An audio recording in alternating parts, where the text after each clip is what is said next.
얼마 전 꽤 신박한 제품이 출시되었습니다. 작은 안경을 쓰는 것만으로 어디서든 120인치의 화면을 볼 수 있다는 꿈의 제품, 엘리얼 에어입니다. 이 제품과 함께라면 지하철에서 무거운 태블릿을 들고 있을 필요 없이 출퇴근을 대화면과 함께 할 수 있고, 캠핑장에서도 번거롭게 프로젝터나 빔스크린을 갖고 가지 않아도 되겠죠? 과연 이 제품이 우리 채널에서 계속 소개해왔던 프로젝터를 대체할 수 있을까요? 항상 이런 기존에 없던 테크 제품이 출시되면 여러 유튜버들이 극찬을 합니다. 신제품이라 제품을 사용한 지도 얼마 안 됐고 제품도 협찬받아서 쓴소리하기도 힘든데 그 평가가 제대로 된 평가일지 의문입니다. 하지만 오늘도 아내에게 등짝 맞아가며 내돈내산을 하는 이 황금우고가 여러분의 지갑을 지켜드립니다. 다른 리뷰에서 절대 말하지 않는 부분 속 시원히 긁어드리겠습니다. 먼저 이 제품의 디자인을 살펴보겠습니다. 엘리얼 측에서는 이 안경 디자인으로 IF 디자인 어워드를 수상했다고 하는데, 애초에 글래스 AR 디자인 부문에 몇 제품이 출품되었을까 하고 생각해보면 약간 반에서 2명 중 1등?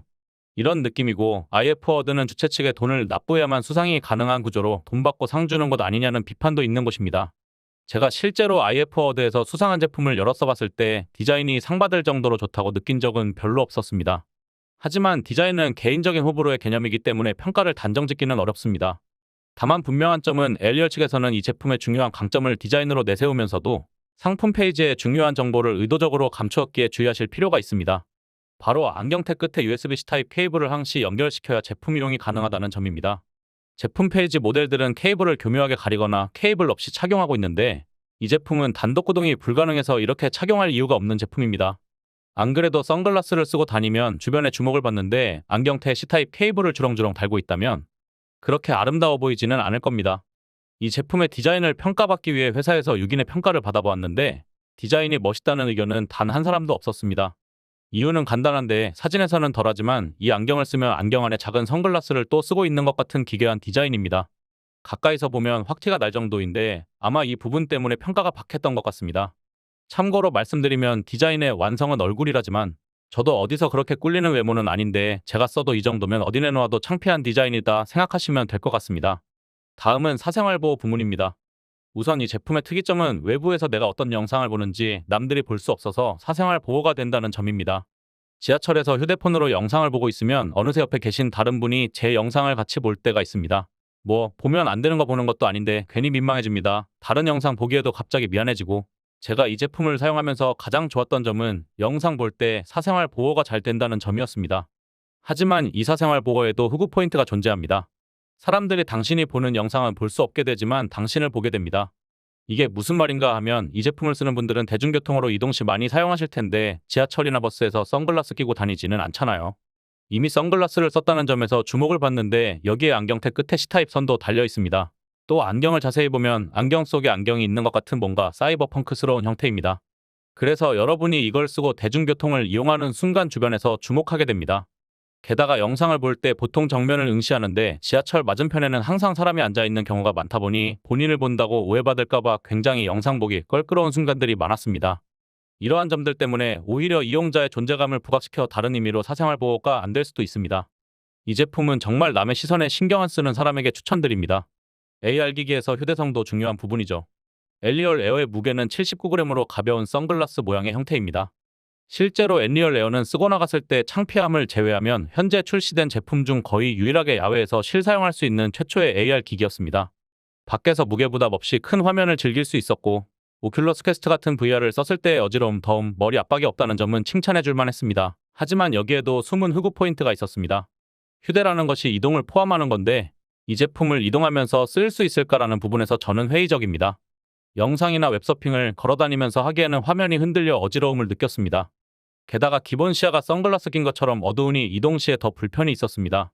정자세가 아닌 이동하면서 이 제품을 사용하실 분들은 꼭 참고하셔야 할 부분입니다. 편의성 부문입니다. 이 제품은 편의성에도 생각보다 신경을 많이 쓴 제품입니다. 안경다리도 3단계 조절이 가능하여 가장 자신에게 편안한 각도를 맞출 수 있으며 이용자의 코 형태에 적합한 3가지 사이즈의 코받침을 제공합니다. 게다가 안경 사용자들이 이용 가능하도록 렌즈 프레임을 일반 안경점에 가져가면 4에서 5만원대 비용으로 자신의 시력에 맞는 도수 렌즈를 제작할 수 있게 디자인되어 있습니다. 게다가 엘리얼 에어가 디자인이 안경 형태이다 보니 누워서 볼 때 다른 VR 기기처럼 머리 뒤에 거추장스러운 스트랩이 없어서 영상을 편하게 관람할 수 있는 장점이 있었습니다. 하지만 이 편의성에서도 생각하셔야 할 부분이, 다양한 각도 조절 옵션이나 안경 이용자들에 대한 배려는 좋았지만 이 제품이 항상 C타입 케이블을 연결시켜야 이용 가능한 기기임을 생각해봤을 때 이 C타입 선의 걸리적거림이 휴대 시 불편을 초래한다는 점입니다. 그리고 아무리 안경 형태가 편하다 하지만 고정력이 약한 편이라 이동 시에 화면이 흔들리고 바깥쪽 시야가 선글라스를 낀 것처럼 어둡게 보이기 때문에 이동 시 어지럽고 불편하여 이게 착용감 및 편의성이 좋다 말하기 애매한 부분이 있었습니다. 다음은 스피커입니다. 우선 외부 소리도 같이 들을 수 있게 안경다리에 꽤 훌륭한 품질의 스피커가 장착되어 있는 점은 마음에 들었습니다.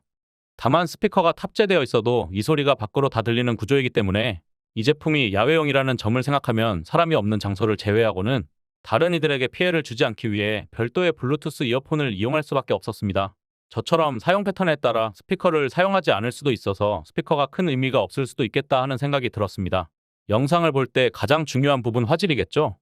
엘리얼 에어는 90Hz 주사율, FHD 마이크로 OLED, 400니트 밝기, sRGB 108% 색재 연율의 훌륭한 디스플레이를 갖고 있습니다. 실제로 봤을 때 VR, AR 기기에서 흔하게 보이는 모기장 현상 없이 깔끔한 디스플레이를 보여주었고 낮에 야외에서도 꽤 괜찮은 화질을 보여주었습니다.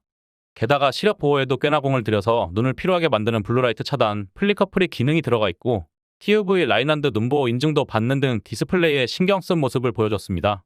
다만 안경 형태의 한계 때문인지 시야각이 46도 밖에 되지 않아서 업체에서는 3m 떨어진 곳에서 130인치, 6m 떨어진 곳에선 201인치 화면 크기를 표시한다고 하는데 좁은 시야각 때문에 화면이 업체에서 설명하는 만큼 커 보이지 않는다는 단점이 있습니다. 특히 시야각이 좁아지니 엘리얼에서 자랑하는 멀티 디스플레이, 그러니까 윈도우처럼 여기저기 화면을 띄우고 사용하는데 큰 걸림돌이 됩니다.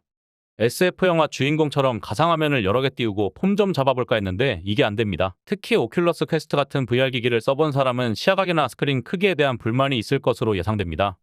오큘러스 퀘스트도 시야각이 좁다는 분들이 많은데 46도면 좀 그렇겠죠? 다음은 확장성입니다.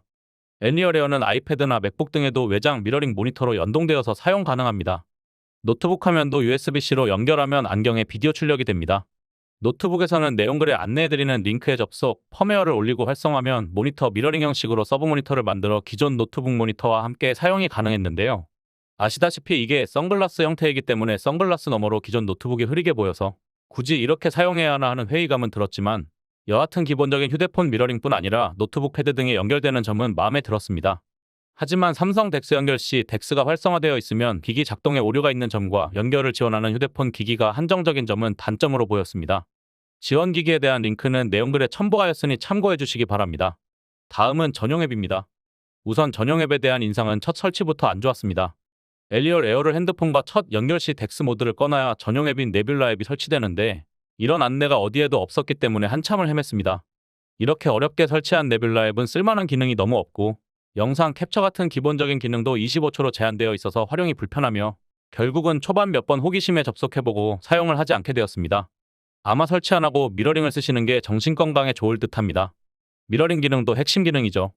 네뷸라 앱을 사용 안 하게 되면서 휴대폰 화면을 미러링해서 보는 미러링 모드를 주로 사용하게 되었는데요. 이 미러링은 전체 화면 미러링과 사이드 화면 미러링으로 나뉩니다. 전체 화면 미러링은 핸드폰 화면을 크게 눈앞에 띄워주는 방식으로 작동하고 대략 3m 거리 120인치 정도를 표현해줍니다. 다만 좁은 시야각으로 인해 실사용 크기는 120인치보다는 작게 느껴지는 편이었습니다. 그나마 전체 화면인 덱스 모드를 사용하게 되면 사이즈가 커지니 참고해주세요. 그리고 두 번째 미러링 방식인 사이드 미러링은 핸드폰 화면을 구석에 작게 표시하는데 크기, 위치 이동이 안 되어 적절히 활용하는 것이 어려웠습니다. 향후 업데이트된다면 내비 등 활용 가능성이 보여서 아쉬운 부분이었습니다. 배터리에 대해 말해보겠습니다. 단독 연결이 가능한 구조 때문에 엘리얼 에어의 이용 시간은 연결된 기기의 배터리 용량에 달려 있습니다. 배터리 소모 속도를 보자면 미러링 모드에서 폰 화면만 끌 수 없어서 배터리 소모가 엄청 빠른 단점이 있었고 덱스 모드에서는 폰이 검은 화면으로 변경, 터치스크린 역할을 해서 배터리 시간이 그나마 길어졌습니다. 그리고 배터리의 연결 시 발열 문제가 있었는데요. 이 기기로 영상 감상 1시간쯤 지나자 폰에서 발열로 쿠팡 플레이가 종료되었습니다. 심지어 덱스 모드라 화면을 끄고 사용했는데도 강제 종료가 되었죠. 휴대폰 화면이 안 켜지는 미러링 모드에서는 발열이 더 문제가 될 듯합니다. 기본적으로 미러링을 전제하는 기기인데 이런 기초적인 부분에서 불편을 주는 점은 안타까웠습니다. 최종 정리입니다. 엘리얼 에어에 대한 여러 악평을 했지만 핵심 기능인 화면 화질과 안경 형태에서 오는 편의성은 특수한 상황인 분들에게 매우 유용할 것으로 보입니다. 우선 사이버펑크스러운 AR 기능은 없다시피 하여 기대하시면 안 됩니다. 특별한 앱이나 VR, AR 게임 등도 없으며 3D 영화 시청도 안 됩니다. 다만 프로젝터 대용의 1인용 디스플레이를 원한다면 상당히 만족하실 만한 기기입니다. 제가 심사숙고 끝에 이 기기를 추천하는 구독자분들은 1. 기숙사 같이 한 방에서 여러 명 생활할 때 불빛으로 타인에게 피해를 줄까봐 영상 시청이 어려운 분들. 2.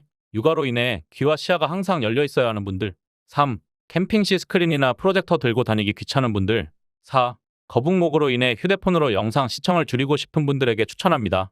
그리고 무엇보다 가격이 49만 8천 원인데 엘리얼이 아닌 얼리얼한 가격입니다. 할인을 기다려보시는 게 좋을 듯합니다. 영상이 도움이 되셨다면 구독과 좋아요 부탁드리고요. 궁금하신 점 언제든 댓글로 문의하세요. 다음번에 여러분의 눈과 귀를 즐겁게 해드릴 리뷰로 돌아오겠습니다. 이만 은메디오스